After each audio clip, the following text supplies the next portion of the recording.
Well, let's go back to that shot. You just hit the top of the net. You need not to criticize yourself or get upset. What you think about is all the things you did right and say to yourself, all I need is to hit it just a little bit higher.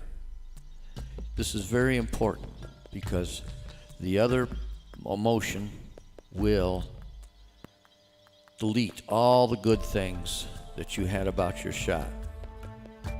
So everything you do right, get excited about it for a very brief moment and implant that into your brain for next time.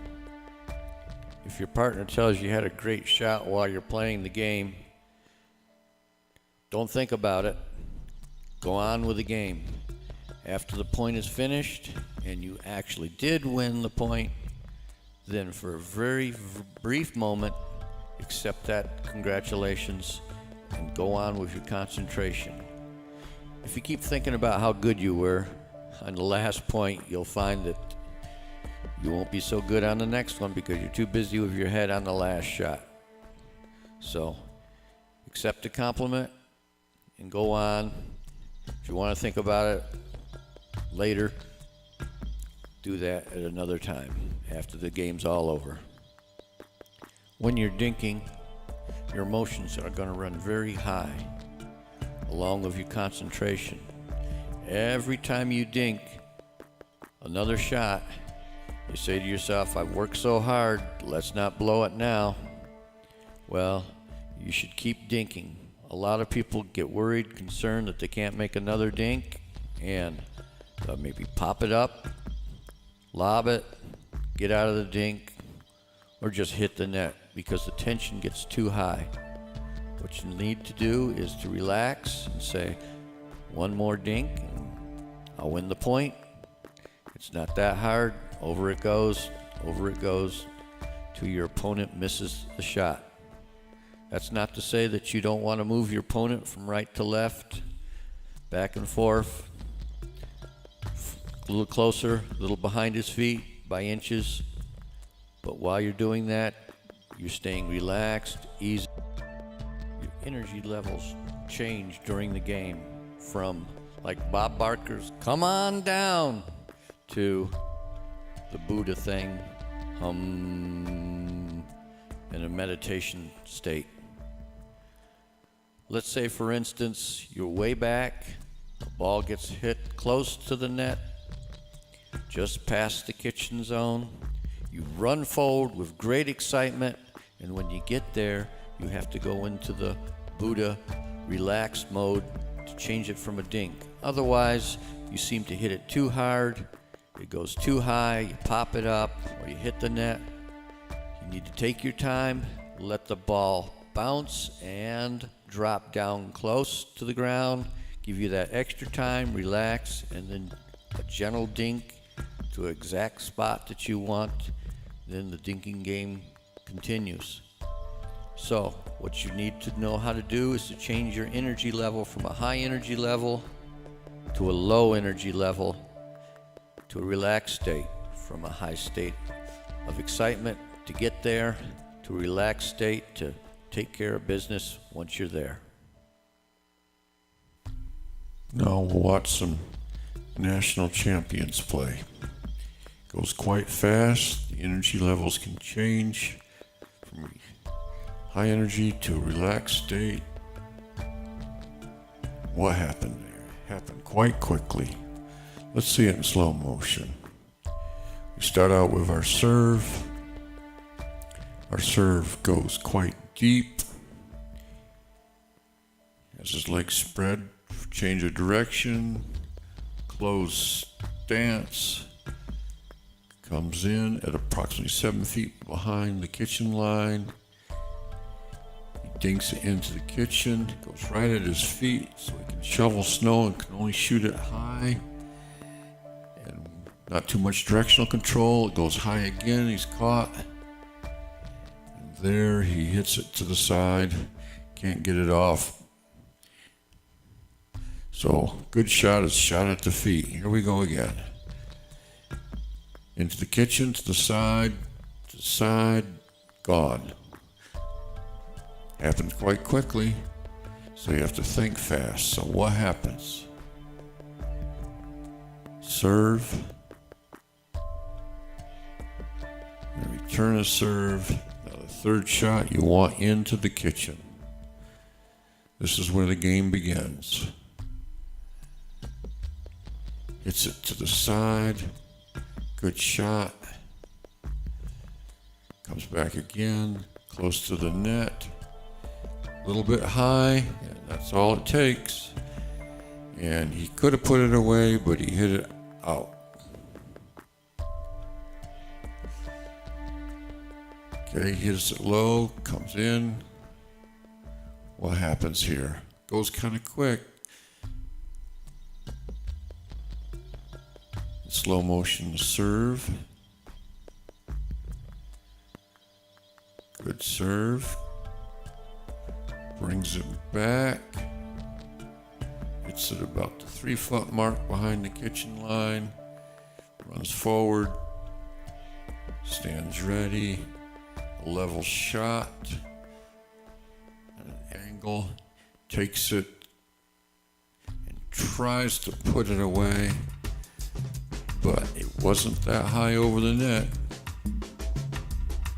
To keep them low to the net, it's hard to do much with them.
Second serve.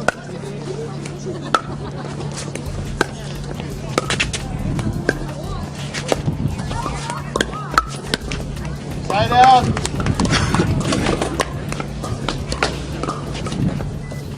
0-4, first serve.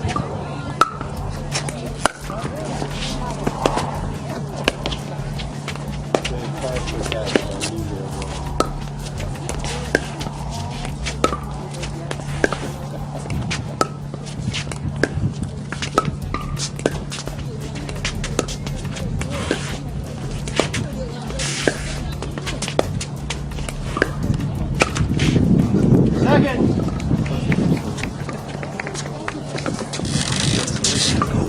0-4, second serve.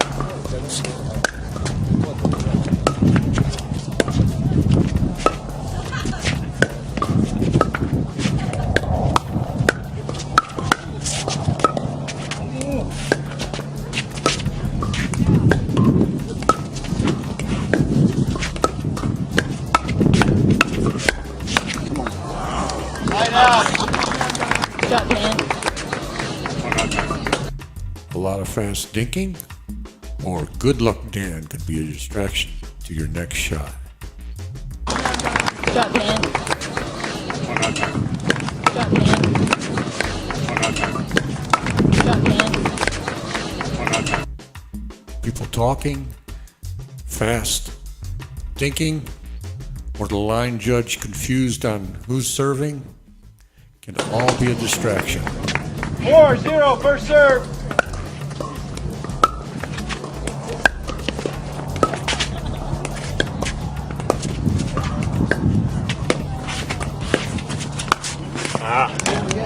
Second. 4-0, second serve.